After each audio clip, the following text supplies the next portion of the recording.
later goes as holy promises of bright summer days. Nature too, it seems to rejoice at the arrival of Holi and wears its best clothes. Fields get filled with crops promising a good harvest to the farmers, and flowers bloom with coloring the surroundings and filling fragrance in the air. Holi is celebrated with enthusiasm on the full moon day in the month of Falgun, which is the month of March as per the Gregorian calendar. Falgun is another name for Holi.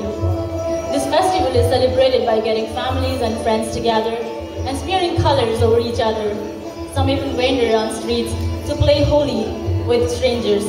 On that day, it is acceptable to throw colors and water balloons at passerbys. The spring festival seems to bring happiness, joy and color to life. Moreover, this festival is also the celebration of ultimate victory of good over evil as based on Hindu mythology. According to myth, there lived an evil king named Hiranyakashipu, and for now, I would like to take you to that era.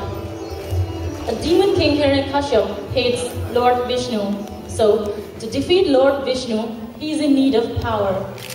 He starts to do severe penance to seek divine powers from Lord Brahma, who is the Lord of creation.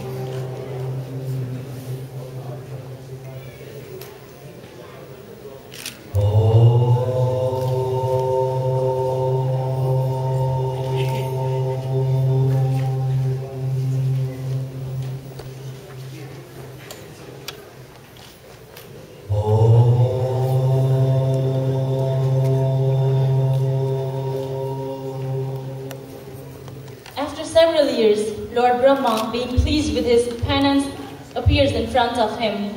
Brahma says, "I'm satisfied with your strict meditation, and it deserves a reward. Tell me, what do you want?" Hiranyakashipu replies, "I wish to be immortal." Brahma adds, "Every living body is subjected to death. Any creature that takes birth has to die. Could you please ask for something else?" Hiranyakashipu thinks for a while for an alternative to defeat death. Then finally, he requests for a crafty boon.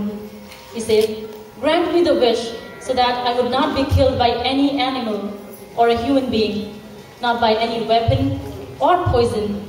I shall not die on account of aging, not in daytime or in night, not inside a house or outside of it, neither on land nor in the sky.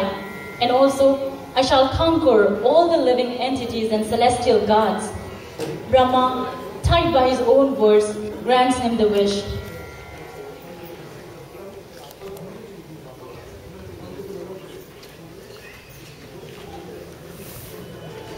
When Hiranyakashipu was undergoing penance, his palace was attacked by his detractors. Saint Narad, devotee of Lord Vishnu, had saved his wife, Queen Kayadu, and given her a shelter. The shelter happens to be a very divine place where there are a lot of good people and good ambience. The queen gives birth to a boy in that shelter. Saint Narad names him Prahlad. The young prince Prahlad hears all the glories of Lord Vishnu from Narad since his early childhood. Being in a divine place and surrounding, he becomes an ardent devotee of Lord Vishnu.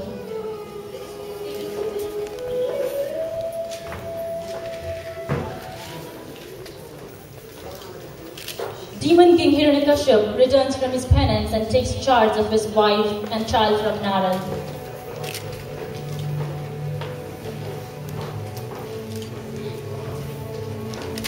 Now, Hiranyakashipu, by virtue of the boons he had obtained, begins to terrorize all the three worlds, the heaven, the earth, and the lower world, and brings all the rulers under his subjugation.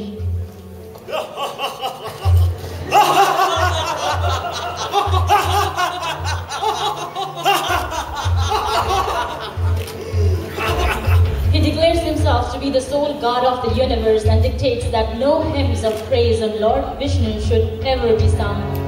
He gives death punishment to all the saints and sages who worship Vishnu. The universe becomes atrocious by his terror. Every individual had to live in constant fear under his rule. however, a very different scene in the palace. The young prince Prahlad continues to worship Vishnu.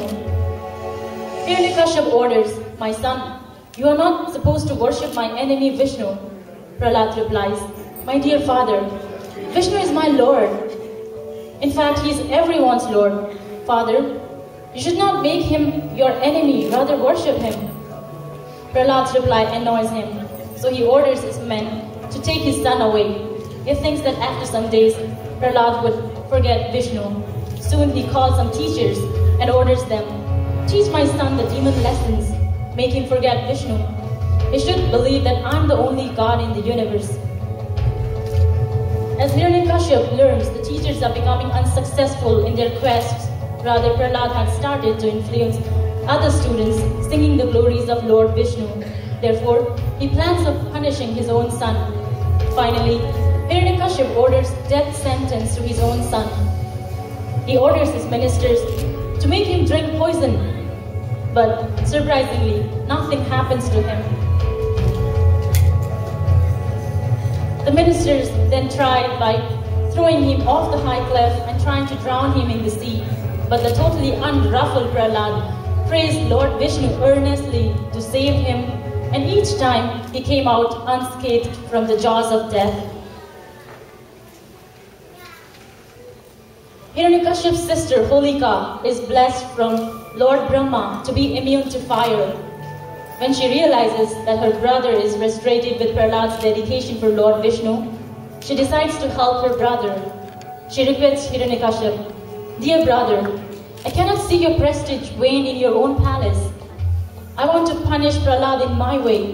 She continues, "I'm blessed by Lord Brahma that I will not be burned by fire. I will use that blessing to teach that traitor a lesson." She then takes charge of killing Prahlad. She decides to enter a fire and take Prahlad with her. The helpless queen requests not to do so. She cries in feet of her husband, but the stone-hearted father is untouched. He is adamant to kill his son. Holika makes her nephew sit in her lap. She signals her man to start the fire, and soon huge flames engulf both of them.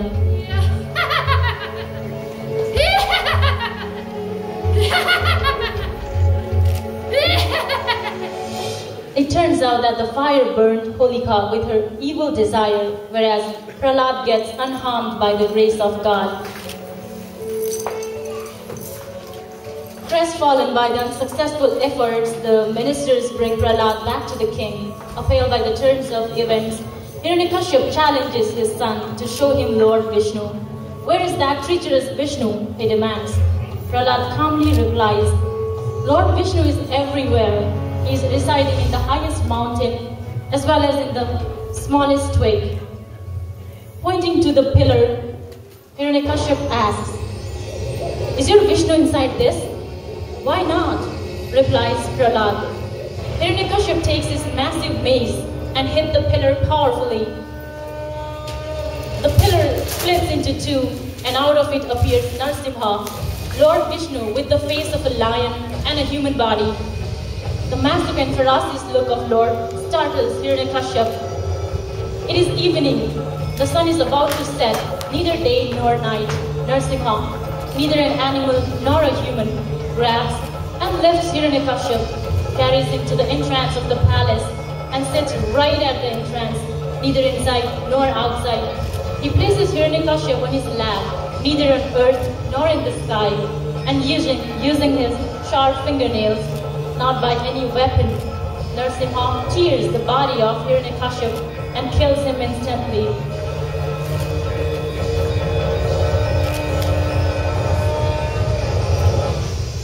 This ends the atrocious rule of Hiranyakashipu. The universe got freed of subjugation of the demon king. Prahlad is declared to be the king by Narasimha.